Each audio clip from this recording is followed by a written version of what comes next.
read this first question. I will start solving after 5 seconds and then you will follow. Read it at your own.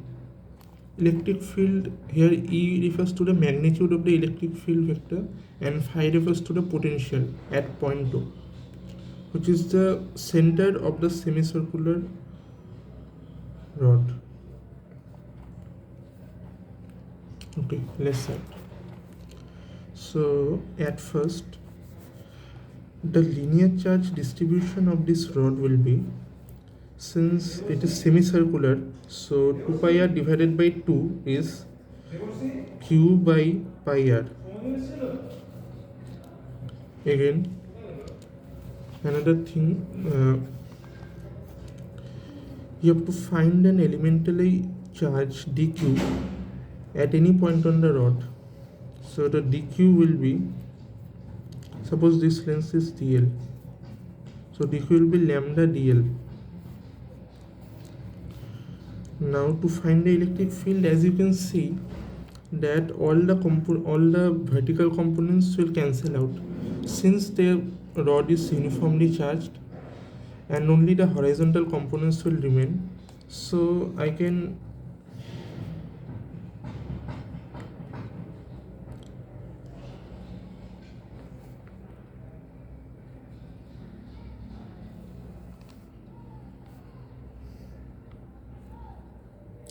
the rod is also symmetrically placed here, that you have to see from the figure.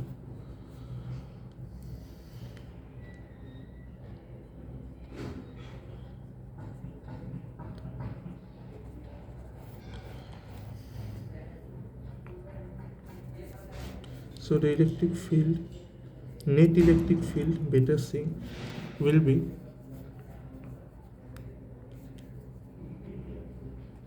two times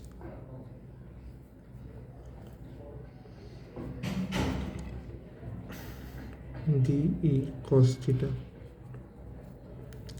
Theta will vary from 0 to pi by 2. Twice 0 to pi by 2 d. What is the dq by r squared, right? One thing to note here, it is magnitude, not vector. These things you should be careful while giving a descriptive exam.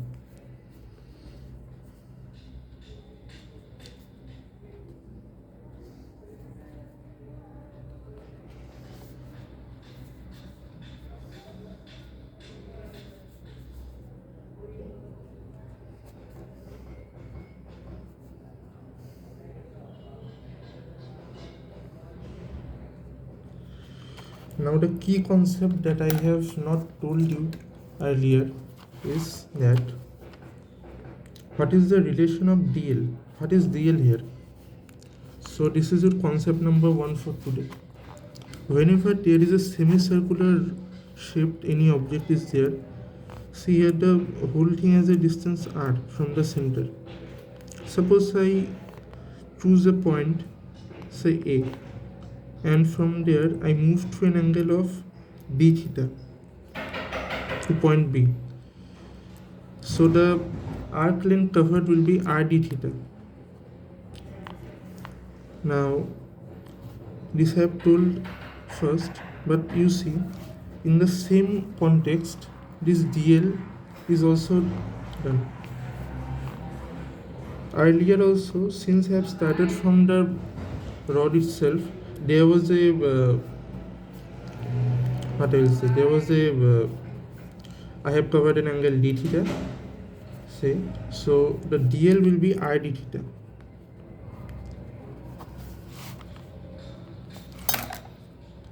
This is your first concept for today. So 0 pi by 2. Have we covered everything? Okay. This happens when you just get out of the flow. But anyways, cos theta d theta 2 q by pi r squared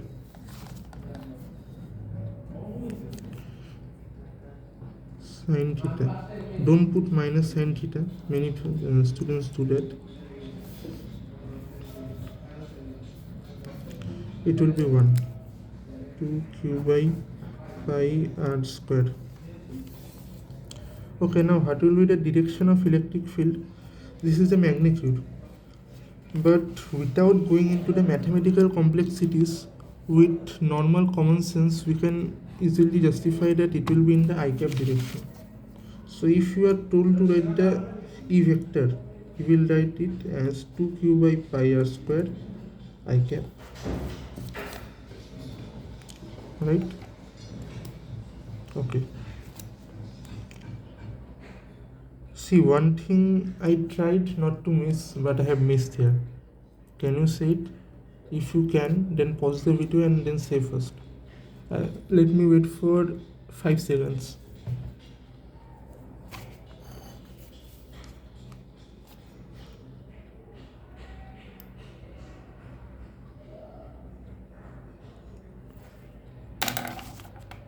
Let me say it. I have missed here 4 pi epsilon naught, which many people write as k dq by r square.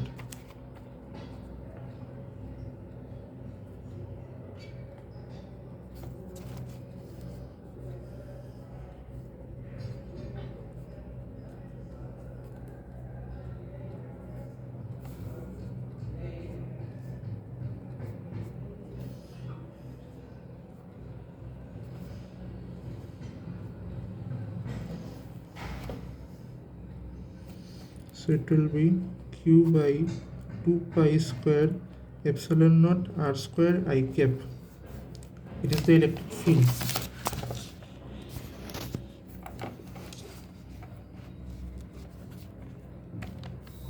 Hope it is visible clearly.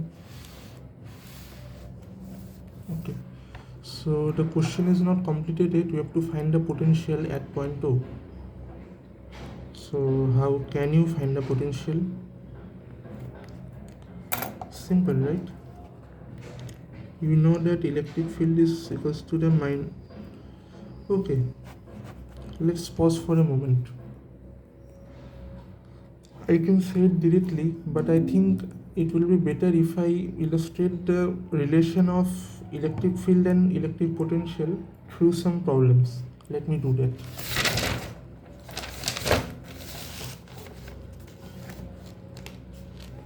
Okay. Here the potential is given, you have to find the electric field. Am I right? No. Here the potential is given and you have to find electric field as a vector, because I have not used the symbol which denotes magnitude. Many people also write it as R, showing that electric field is dependent on R. How to do this? I have said it earlier also, I am saying it again. Whatever I am writing in the black pen, beware of that, because that is an important concept that will help you.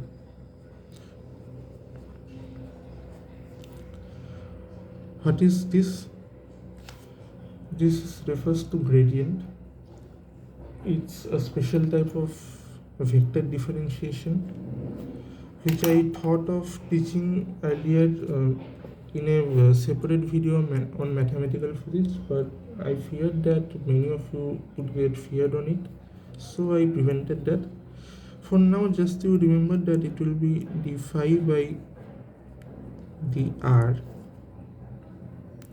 cap. If phi was a function of xyz, it would have been d phi by dx I cap plus d phi by dy j cap plus d phi by dz k cap. But for the time being, you can forget this, because this problem only depends on r, not on xyz. So just do it and then see what happens.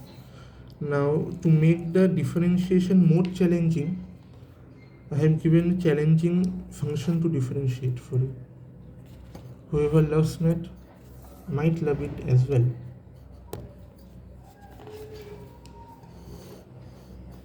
Hope it becomes visible. Okay, so will I start? Anyways, at first I suggest, since this is a simple problem of differentiation, using the concept we have reduced this problem, or this frightening looking problem to some people, to a simple problem of differentiation. One thing I missed here: partial differentiation means differentiation with respect to one variable keeping the other variables constant.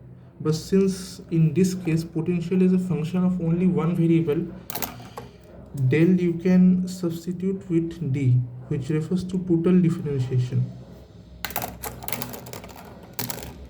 Now it is more familiar to you what to do. So I took this problem not to spend more time, but to illustrate the connection between electric field and electric potential. So this is a homework for you. If you can't, post in the comment section. I will solve it in the empty space left, and will post it in the upcoming videos. In the earlier videos also I said that I will post the solution, but since none of you told me, and even seeing that many of you have not seen it, I have not done it. If you ask me, I can give it. I have no problem in that. Okay, so this is another problem which will enhance your concept further better. Total charge within a sphere of radius r in a cloud is given as q times r square by a square into bracket close e raised to the power r by a minus e raised to the power minus 2r by a. A is a constant, r is the distance measured from the center of the sphere. Now it is the total charge given in a sphere of radius r. This is 3D, not 2D. It has total charge of q. So I think most of you have already reached here. This is a simple use of Gauss law. 4 pi r square, which is the surface area of the sphere, is equals to the total charge enclosed by the sphere, q times r square by a square raised to minus r by a minus raised to minus 2r by a divided by epsilon naught.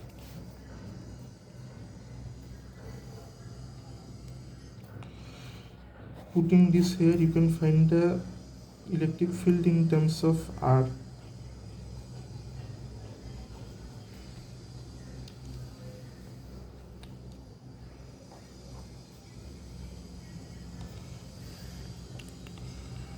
Which is nothing but 4 pi epsilon naught r squared q times r squared by a square e raised to the power minus r by a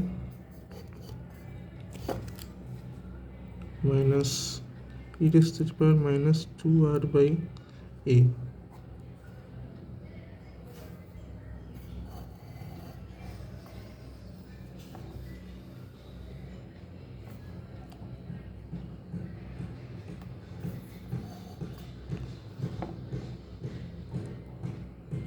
We have to find the potential from the electric field in this problem. How to do that? In continuation of the previous problem, you can see that electric field is a function. Electric field for a moment, forget about the vectors, and if I write the magnitude, if I express in terms of magnitude, it will come as 1. Means in terms of magnitude, I am referring here without the use of vector signs. minus d phi by dr. So phi equals to minus integration e dr. What is the limits of integration?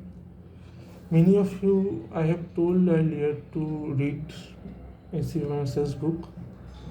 Even if you read any other book, you may find that what is potential is defined as the work done per unit charge in moving a test charge from infinity to that point. So it will be from infinity to r. Assuming that we have moved the test charge, which comes in the expression of electric field, from infinity to a point which is at a distance r. So this is, mark this as concept number 2. Phi is equals to minus infinity to r e dot dr.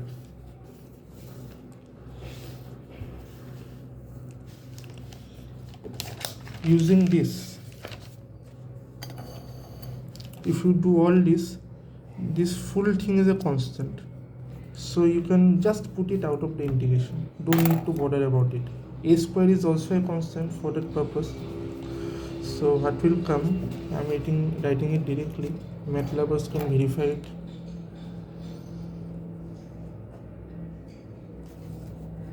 Q by 4 pi epsilon naught a square r square integration, don't forget the minus sign, infinity to r square e raised to the power minus r by a minus r square e raised to the power minus 2r by a.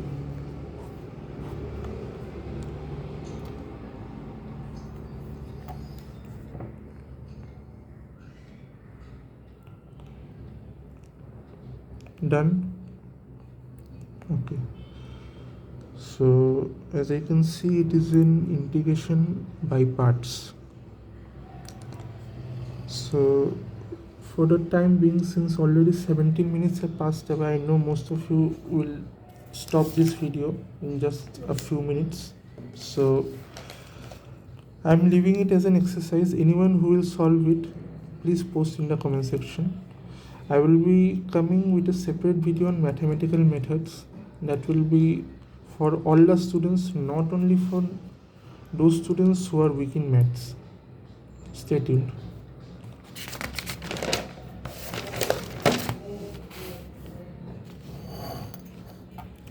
So here we have our next problem. A charge Q is distributed uniformly over the surface of a thin circular insulating disk of radius a.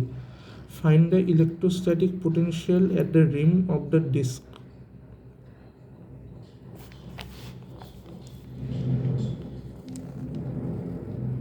It is always beneficial to draw a diagram in such problems. So this is the center and uniformly over the surface, okay, the radius is a. So uniformly over the surface of a thin circular insulating disk, thin, the disk is thin, so we can neglect the thickness. Circular drawn, insulating, not of much use in this problem. Disk of radius a. Find the electrostatic potential at the rim. Rim means in this part, at the edge of the disk. Okay, so since it is uniformly distributed over a surface, so sigma will be Q by pi a square. Be sure about that. It is a constant, as it is evident from the language of the problem. Even in this mathematical expression, you can see that this is a constant. at the rim of the disk. Okay, I needed some space for this. I hope if I can get that.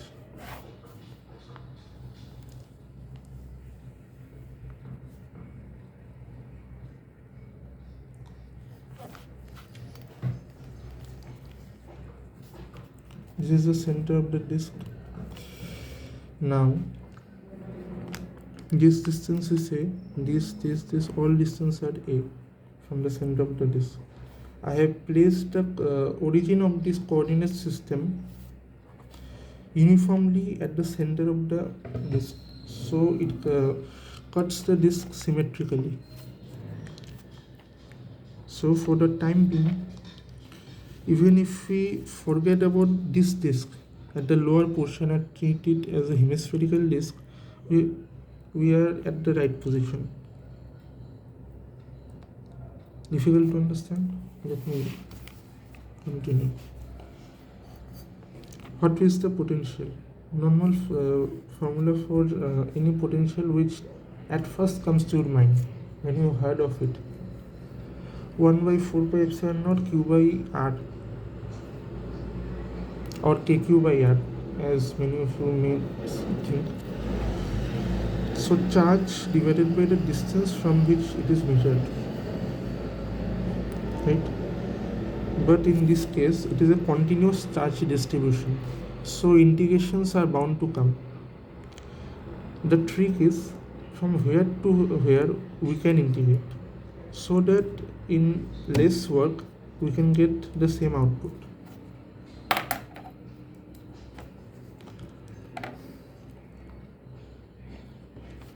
Charge q distributed. Another thing, I can express this coordinate system as a coordinate system of r, theta, or polar coordinate system. So this expression relates theta equals to 0 degree, theta equals to pi by 2, theta equals to pi. No need the angle beyond this. Note that I have used clockwise notation. Clockwise means positive. Very sorry. Anti-clockwise position to denote theta, which is also the direction of theta cap, and radial direction for r, which is also the direction of r cap as well. So here r is constant for every point at the rim of the disk. You have to only integrate using theta.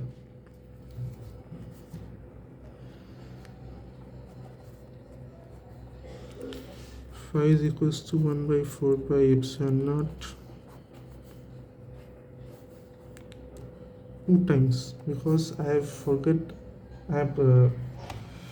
the timing I have considered the half part of the disk, because the second half will be same as the disk is uniformly charged.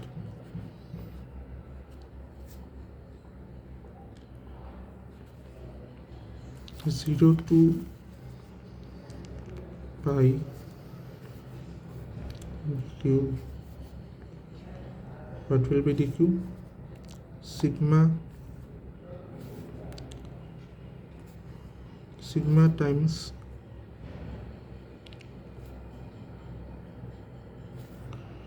r d theta.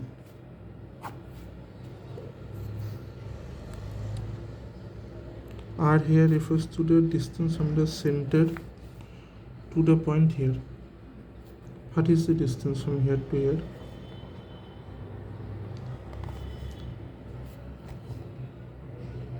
A, right? So it's A.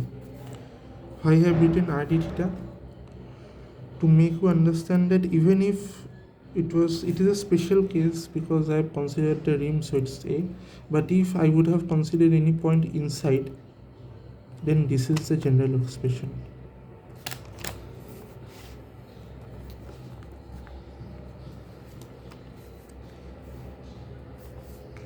Now we have to write the distance, which is r.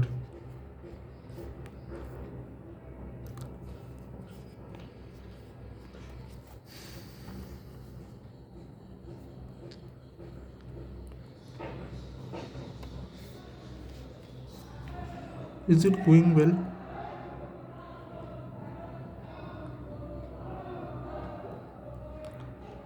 I don't think so.